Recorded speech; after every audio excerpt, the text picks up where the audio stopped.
Hello, it's Tom Donald from the London Contemporary School of Piano. Well, today I'm going to take you through an absolute classic, Let It Be by the Beatles. I'm going to show you how the chords are quite straightforward, simple, and how you can start making your own arrangements of tunes such as this song. Anyway, let's get started. So firstly, let's look at the chords here. We've got C major, G major, A minor, F major, C major, G major, then F. We can actually just walk down to the C like that. Do the verse again.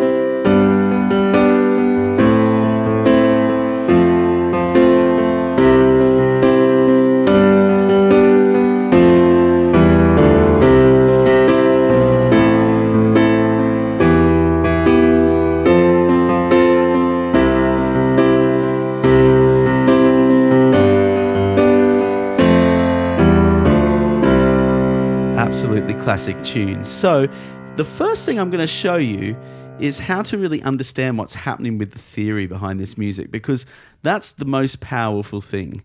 You want to be able to hear songs like this and actually think more like closer to what a professional musician would think. Hearing the music and being able to analyze, well, I wonder what sort of chords are being used in this song. If you think of the C major scale, here's our C major scale, and you think of the positions of numbers in the chord, this really helps us understand how to play by ear. So the C major chord this song begins on, that's chord 1. Then it goes to chord 5, then to chord 6 and 4. This is a very iconic progression, by the way, and if you subscribe to our YouTube channel, we will have far more videos on how to understand the numbering systems and the most popular numbering systems in popular music. And 1, 5, 6, 4, those opening chords are used in literally hundreds of thousands of songs. So it's almost like I'm getting the DNA code of this piece, right? And music consists of major and minor chords to the scale. So for instance, chords 1, 4 and 5, they're major scales. In this case of C major, we're playing this song in a C major scale. Chords 1, 4 and 5 are major chords, and chords 2, 3 and 6 are minor chords. And the only minor chords in Let It Be are chord 6, A minor, and chord 3, E minor. And you can hear how that adds the nostalgia to the music, or just a little bit of a warmth to the music. Mostly it's a uplifting, happy, major key sort of song. So that's the first place to start, really just playing the chords. It's great to sing along. By singing along, you just get the feel of the song and the context. When I find myself in times of trouble, Mother Mary comes to me, speaking words of wisdom. Let it be, let it be, let it be, let it be, oh, let it be. Speaking words of wisdom, let it be.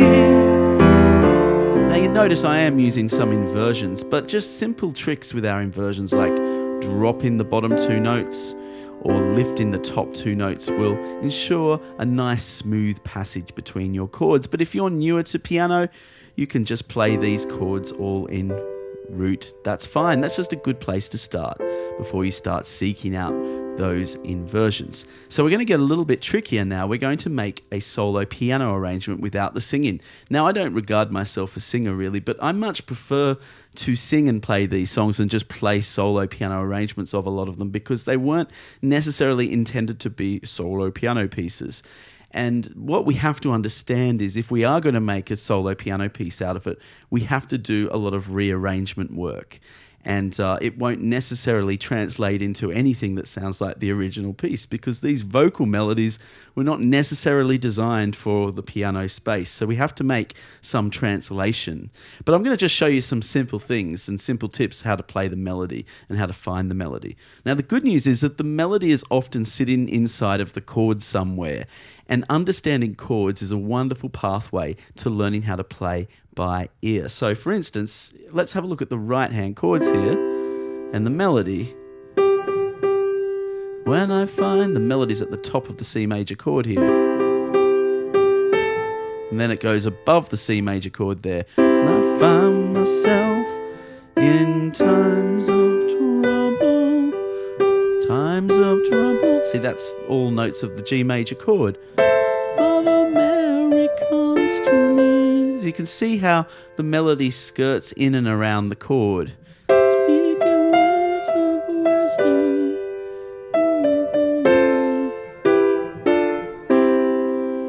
Now, ultimately, the way we want to arrange this when we are adding the chords and the melody together, one thing we just don't want to do, this is a big don't, play the chord, and I see so many people do this, by the way.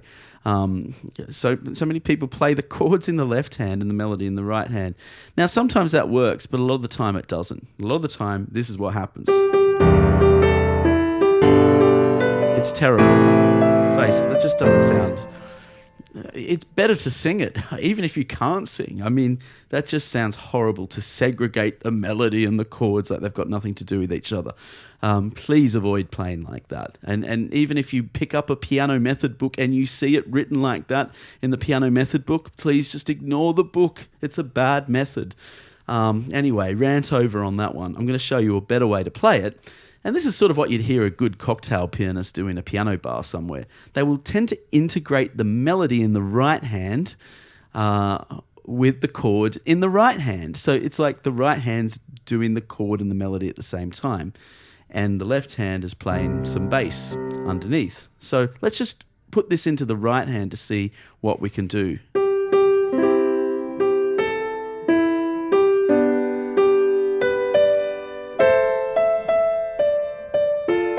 Now, this might take a bit of right hand only practice, but this is such a better way to play when you're combining the two together.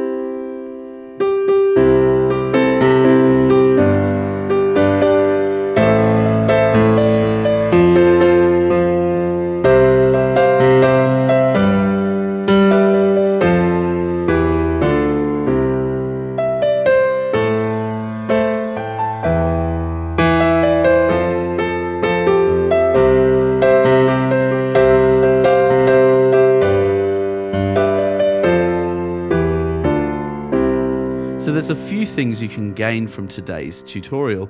I think the first thing you can gain from it is understanding the number system with our chords. And if you really want to understand more about the number system, we have a special 7 chords sheet that displays the 7 chords of each major scale. And it's like a cheat sheet that really will help you figure out more things by ear.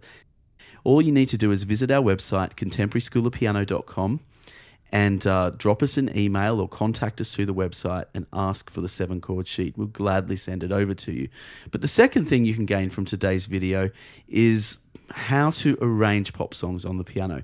And a big don't, putting the chord in the left hand and the melody in the right hand, and starting to strive towards integrating the melody and the chord together in the right hand. And I know that's a bit tricky, but ultimately it's where you want to be aiming towards. And if you need any extra help or coaching on that, be sure to visit our website, contemporaryschoolofpiano.com, because we, even if just by joining our mailing list, we will be sending you so many extra tips to get that edge onto your piano playing. And so if you're really serious about this, that might be something you want to do. So I'm going to play out now with an arrangement of Let It Be, with the melody and the chords in the right hand, and I'm going to add some extra arpeggios into the left hand. Here we go.